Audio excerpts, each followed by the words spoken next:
السلام علیکم ورحمۃ اللہ وبرکاتہ۔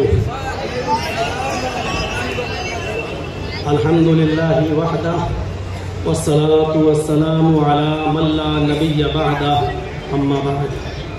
اعوذ باللہ من الشیطان الرجیم، بسم اللہ الرحمن الرحیم۔ یا ایہا الناس ان خلقناکم من ذکر وانثی وجعلناکم شعوبا وقبائل لتعارفوا ان اکرمکم عند اللہ اتقاکم۔ اسٹیج پر بیٹھے ہوئے محترم علماء کرام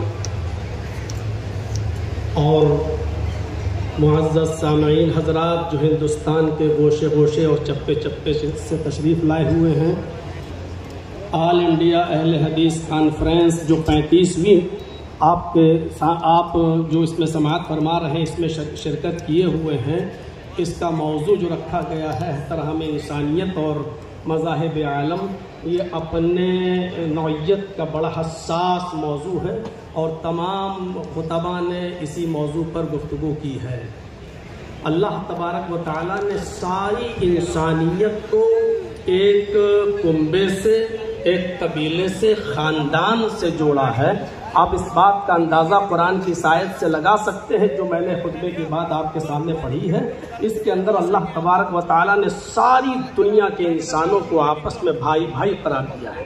بتایا یا ایھا الناس انا خلقناکم من ذکر و انثی، اے لوگوں، ساری کائنات کے انسانوں کو مخاطب کر کے کہا کہ اے ساری دنیا کی مانو ذاتی، اے انسانوں، ہم نے تم کو ایک مرد اور ایک عورت سے پیدا کیا ہے اور ہم نے تمہارے شعبے اور قبیلے بنا دیے ہیں، اور اس کی وجہ یہ ہے کہ لتعارفوا، تاکہ تم ایک دوسرے کو پہچان سکو۔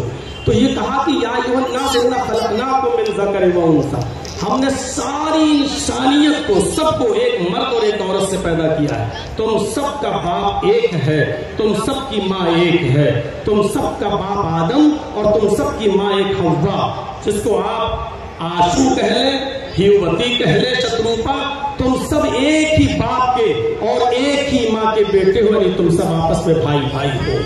قرآن کریم کی ایک آیت ہم اور آپ کے سامنے پڑھ رہے ہیں، اس سے آپ اندازہ لگا سکتے ہیں کہ اللہ تبارک و تعالیٰ نے فرمایا کہ تم کسی بھی مذہب کے یا کسی بھی مکتب فکر سے تمہارا تعلق ہو، لیکن عدل و انصاف کا جب معاملہ آئے، نیائے کا، ججمنٹ کا جب معاملہ آئے، تو اس میں تم کسی کو یہ نہیں دیکھو گے یہ کون ہے، کس دھرم سے ہے، کیا ہے۔ آپ اس بات سے اندازہ لگا سکتے ہیں انسانیت اس وقت تک برقرار نہیں رہ سکتی ہے جب تک کہ دنیا کے اندر عدل نہ ہو، جب تک کہ ہم عدل سے کام نہ لیں۔ فرمایا وَلَا يَجْرِمَنَّكُمْ شَنَآنُ قَوْمٍ عَلَىٰ أَلَّا تَعْدِلُوا، صاف لفظوں میں فرمایا کہ اے لوگوں، کہیں ایسا نہ ہو تمہیں کسی قوم کی دشمنی اس بات پر تمہیں مجبور نہ کر دے کہ تم اس کے ساتھ انصاف نہ کر سکو۔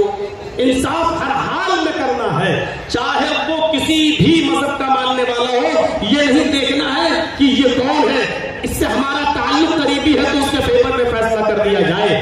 اسلام کی تاریخ کا اگر آپ مطالعہ کریں گے تو ایسے ایسے مناظر آپ کے سامنے آئیں گے کہ حضرت علی رضی اللہ تعالیٰ عنہ کے زمانے میں ایک یہودی مجرم ثابت ہو گیا اور اس کو کوڑے لگانا تھے، لہذا حضرت علی رضی اللہ تعالیٰ عنہ نے حکم دیا کہ اس یہودی کو کوڑے لگائے جائیں، اور کوڑے لگانے والا حضرت علی کا غلام تھا قمبر، اس نے کوڑے لگائے، کوڑے لگانے میں کنفیوز ہو گیا کہ ہم نے اس کو 9 کوڑے مارے ہیں یا 10 مارے ہیں، لہذا اس نے یہ سوچ کر کہ 9 ہی لگے ہوں گے ایک کوڑا اور مار دیا۔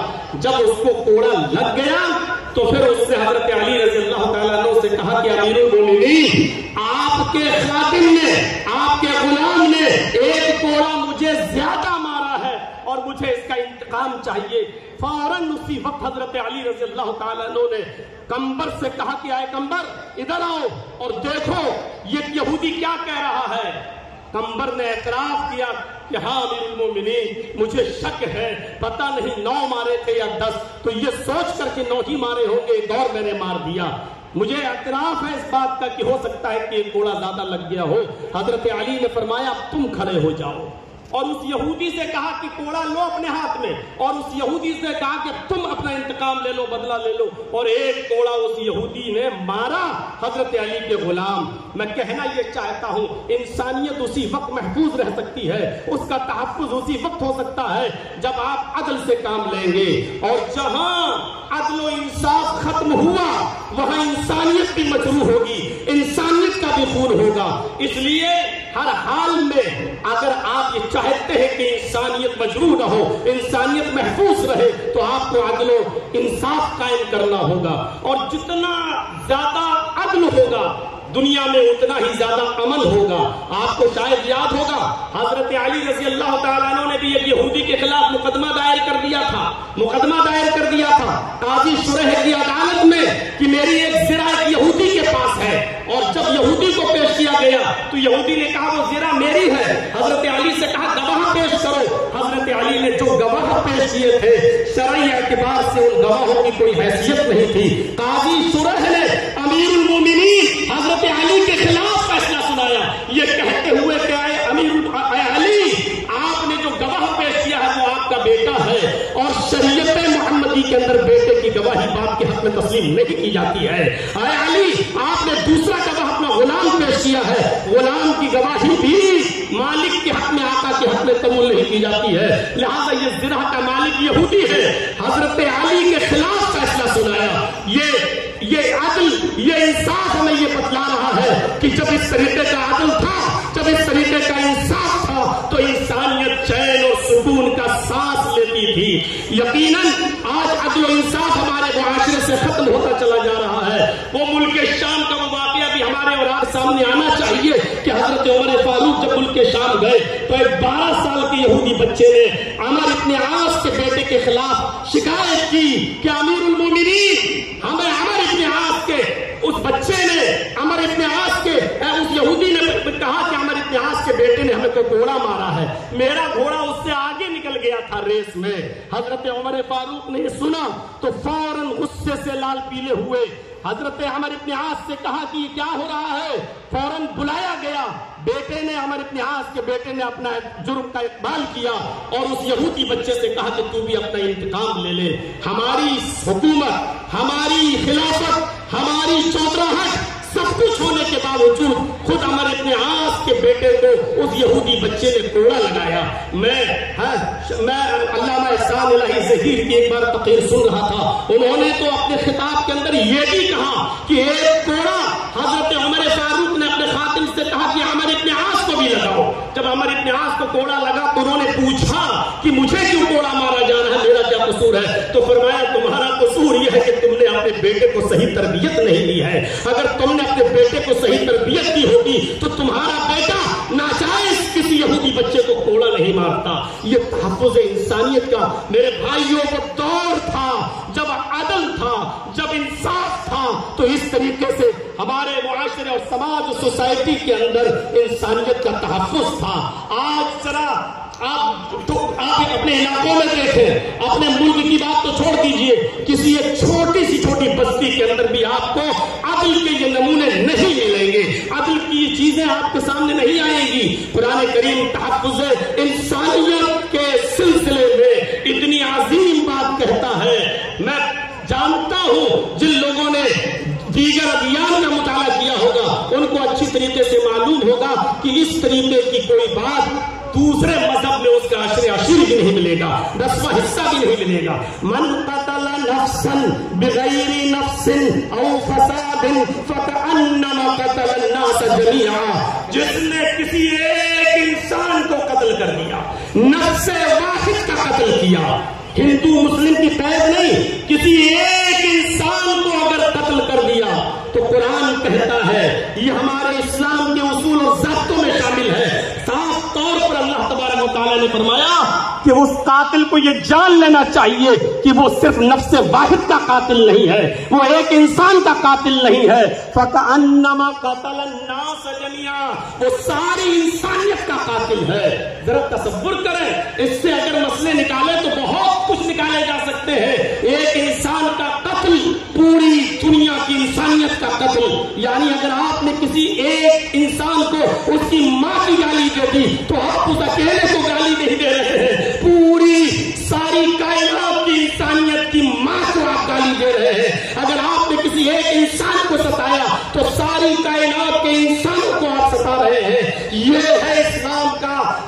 سے انسانیت کا نظام انسانیت کو اتنا زیادہ عروج دیا ہے اور اتنا زیادہ اہمیت کی ہے کہ ہر انسان کو سوچنا چاہیے جب ماحول خراب ہوتے ہیں تو جنگیں بھی ہوتی ہیں. اگر آپ ہمارے ملک پر کوئی ٹیڑھی نظر ڈال کے دیکھے تو کیا ہمارا ملک خاموش بیٹھا رہے گا؟ ہوتا ہے. اسلامی دور میں بھی جنگیں ہوئی لیکن تعجب کریں گے آپ. سوچیے اور سمجھنے کی کوشش کیجئے کہ اللہ کے نبی صلی اللہ علیہ وسلم کے زمانے میں بھی جنگیں ہوتی تھی لیکن آپ کو یہ معلوم ہونا چاہیے کہ ان جنگوں کے اندر بھی کتنی پابندی تھی کہ محمد رسول اللہ نے کہا اگر آپ کو لوگ مجبور بھی کر دیں اور لڑنے پر آپ آمادہ ہی ہو اس کے علاوہ کوئی چارہ نہ ہو تو تم جنگ کرو لیکن یاد رکھنا اس جنگ کے اندر بھی تمہارے لیے اصول ہے اور اصول یہ ہے کہ تم کسی بوڑھے کے اوپر تلوار نہیں چلاؤ گے, تم کسی عورت کے اوپر تلوار نہیں چلاؤ گے, یہ تم کسی معصوم بچے کی گردن پر تلوار نہیں چلاؤ گے. یہ اصول اور یہ ضابطے بتائے ہیں. یہ نبی اکرم کا یہ فرمان پوری دنیا کی انسانیت کو سوچنا چاہیے کہ آج اسرائیل کس طریقے کی بمباری کر رہا ہے اور ناجائز طور پر فلسطین کے معصوم بچوں کو مار رہا ہے, قتل کر رہا ہے, عورتوں کو مار رہا ہے یا بیوہ کر رہا ہے.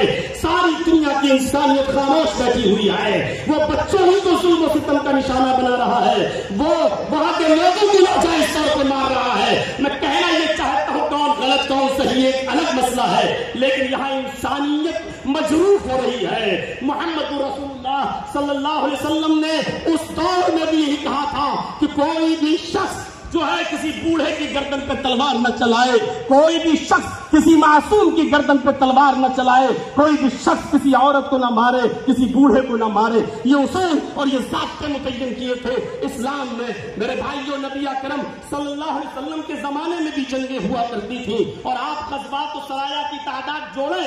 علامہ ابن القیم الجوزی رحمۃ اللہ علیہ نے زاد المعاد میں لکھا ہے کہ نبی اکرم صلی اللہ علیہ وسلم کے زمانے میں آپ کے غزوات و سرایا کی تعداد جوڑی جائے تو تقریباً 80 ہے. 54 تو وہ غزوات ہے جس میں نبی اکرم شامل ہوئے اور 26 وہ جس میں آپ شریک نہیں ہو سکے. تو 80 غزوات و سرایا میں اگر دیکھا جائے تو جو لوگ مارے گئے ان کی تعداد تھی 1018. 80 جنگوں میں وہ بھی غیر مسلم اور مسلمان دونوں کو جوڑا جائے 1018. اگر 80 سے ڈیوائڈ کر دو تو 13-14 بھی ایک جنگ میں نہیں پڑ رہے ہیں. تو یہ تھی تحفظ انسانیت کا میرے بھائیوں ایک معیار جو اسلام نے متعین کیا ہے. اللہ تبارک و تعالیٰ سے دعا ہے کہ بار الہ ہماری خطاؤں کو معاف فرما کر ہمیں انسانیت کے تحفظ کی بقا کے لیے ہمیں کوشش کرنے والا بنا دے. وما علینا الا البلاغ المبین وآخر دعوانا الحمد للہ رب العالمین. السلام علیکم ورحمۃ اللہ وبرکاتہ.